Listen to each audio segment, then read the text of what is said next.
के मद्देनजर अब तो अखिलेश यादव एनडीए किस अपने साथी को कितनी सीटें दे देगा इस बात का भी जिक्र कर रहे हैं, संख्या बता दे रहे हैं। कैसे देख रहे हैं इन सब तमाम घटनाक्रम को? मनोज जी, राजनीति बड़ी अजीब सी चीज होती है जी। अखिलेश यादव को पंडित बना दिया जो भविष्यवाणी करने लगे। वो जो पंडितों पे लाठीचार्ज करते थे, जिन्होंने ब्राह्मणों का कभी सम्मान नहीं किया, अब राजनीतिक दृष्टि से अपना काम करने की कोशिश कर रहे हैं। वो कह रहे थे, अभी मैं सुन रहा था, पीडीए की अलग अलग परिभाषा बना रहे हैं। अरे पीडीए की अलग अलग परिभाषा हम थोड़ी बना रहे हैं। पहले दिन से अखिलेश यादव कंफ्यूज है। पी का पिछड़ा कभी कहते हैं, आज पंडित कहने लगे। कभी पी को पीड़ित कह देते हैं, कभी पी को पिछड़ा कह देते हैं, कभी पी को पंडित कह देते हैं। दलित की बात करते हैं। हाँ। तो दलित फिक्स है, पर दलित प्यार आज तक कभी लगा नहीं। उनका प्यार मायावती जी ने बहुत बेहतर महसूस किया था जब समाजवादी पार्टी की सत्ता थी। और उस समय के एनसीआरबी के आंकड़े उठा के देख लीजिए, सबसे कम दलित एक्ट में एफआईआर उस समय लिखी गई थी जब समाजवादी पार्टी की सरकार थी। क्योंकि केवल एफआईआर तो एमवाई फैक्टर की लिखी जाती थी और किसी की लिखी नहीं जाती थी। तो एनसीआरबी के आंकड़ों से दलित एक्ट खत्म ही हो गया था। दलितों से इतना प्यार था कि प्रमोशन में रिजर्वेशन पूरी तरह से खत्म कर दिया था। दलितों से इतना प्यार था कि दलित एक्ट को बिल्कुल डाइल्यूट कर दिया था। और दलितों से एक और प्यार था कि कुछ मायावती जी ने कुछ नाम रखे थे दलितों के नाम पर, शहरों के।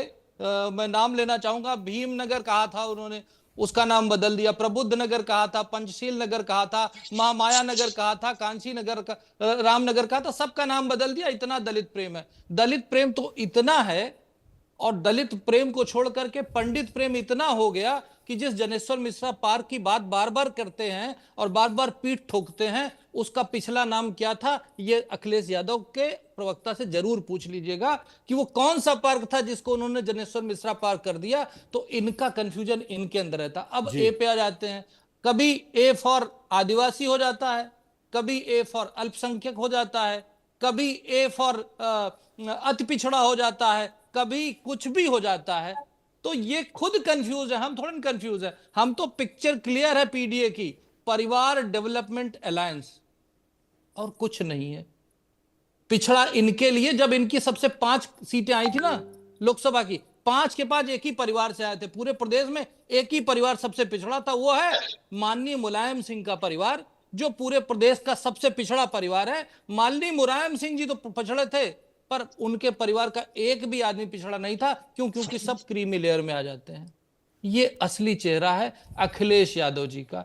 आगे हम और बताएंगे, कुछ और लोगों को बोल लेने दीजिए। यश श्रीवास्तव मेरे साथ समाजवादी पार्टी के प्रवक्ता बने हुए। यश साहब, बड़े गंभीर आरोप लगा दिए गए हैं, और ये बात तो सच है कि हम समझ ही नहीं पा रहे हैं कि पीडीए का मतलब क्या है। क्योंकि कभी पीडीए का मतलब पिछड़ा दलित अल्पसंख्यक हो जाता है, कभी पीडीए का मतलब शॉर्ट फॉर्म में पीडी मतलब पंडित हो जाता है।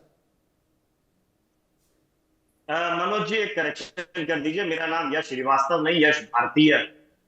अच्छा, मैं अपने प्रोड्यूसर से कहूंगा कि एक बार ठीक कर लें, यश भारती लिख दें। जी बताइए। देखिए, सवाल जिस तरीके से भारतीय जनता पार्टी करती है, उनको थोड़ा सा शर्म, और शर्म इसीलिए आनी चाहिए कि हम तो पीडीए को लेकर चले थे। जब हम समाज के बीच में पीडीए को लेकर गए तो पीड़ित दुखी अपमानित बढ़ते चले गए। उसमें आदि आबादी भी आ गए, आदिवासी भी आ गए, उसमें अगड़े भी आ गए, उसमें पी से पत्रकार भी आ गए, उसमें पी से पंडित भी आ गए, सब लोग आ गए। अभी भारतीय जनता पार्टी के नेता जो बड़ी बड़ी बातें कर रहे थे कि नाम बदल दिया, मायावती जी की सरकार में कुछ जगहों के नाम थे। आपको 9.5 साल हो गए, डबल इंजन की सरकार है। अगर आपको नाम इतने अच्छे लग रहे थे, हमें तो कोई आपत्ति नहीं थी, आप बदल दीजिए। आपको हर चीज का नाम बदल ही रहे ना। आपने परशुराम जयंती पे जो अवकाश समाजवादी पार्टी की सरकार में शुरू हुआ था, आपने वो खत्म कर दिया। बता दीजिए ना, परशुराम जी से आपको दिक्कत क्या थी? क्षत्रिय समाज के भारतीय जनता पार्टी के विधायक मीटिंग करें तो आपको कोई दिक्कत नहीं है, लेकिन ब्राह्मण समाज के अगर भारतीय जनता पार्टी के विधायक मीटिंग कर ले तो आप उन्हें शोकस नोटिस दे देते हो। परशुराम जी की जयंती पे आप छुट्टी कैंसिल कर देते हो।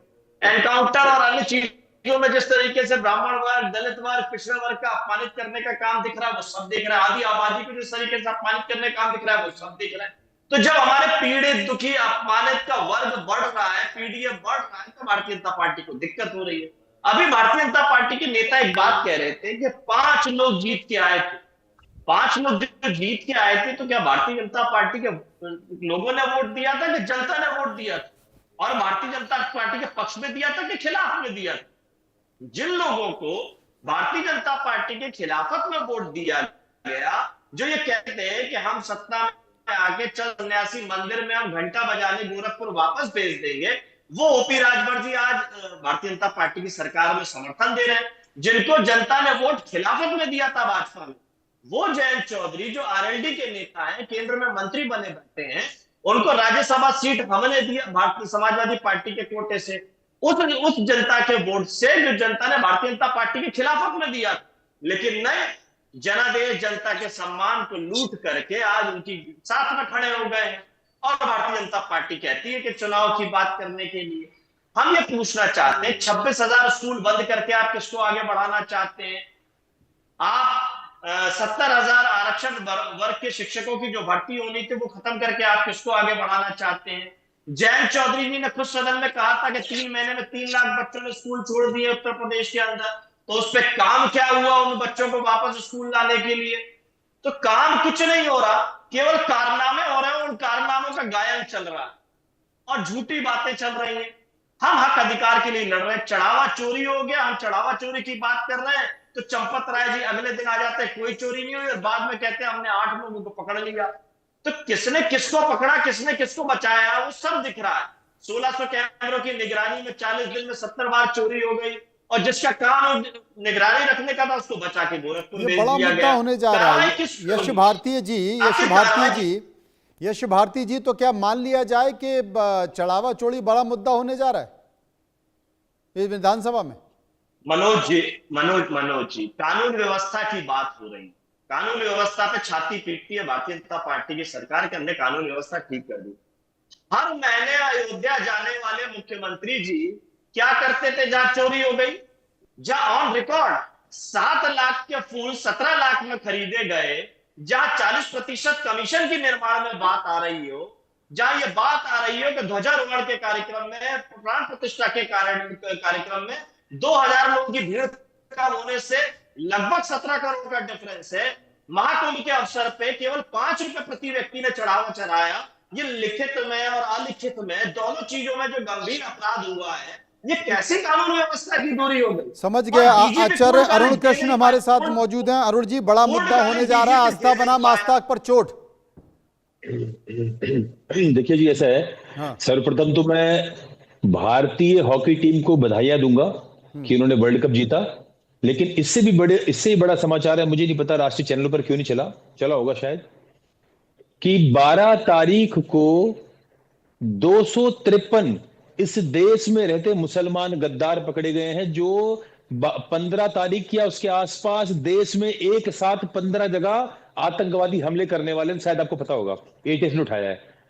253 मुसलमान पकड़े गए हैं, 253, जो शहजाद भट्टी, जो पाकिस्तान का एक आतंकवादी जो आजकल दुबई से ऑपरेट करता है, और हमारे देश के हजारों करोड़ों मुसलमानों के साथ वो जुड़ा पड़ा है।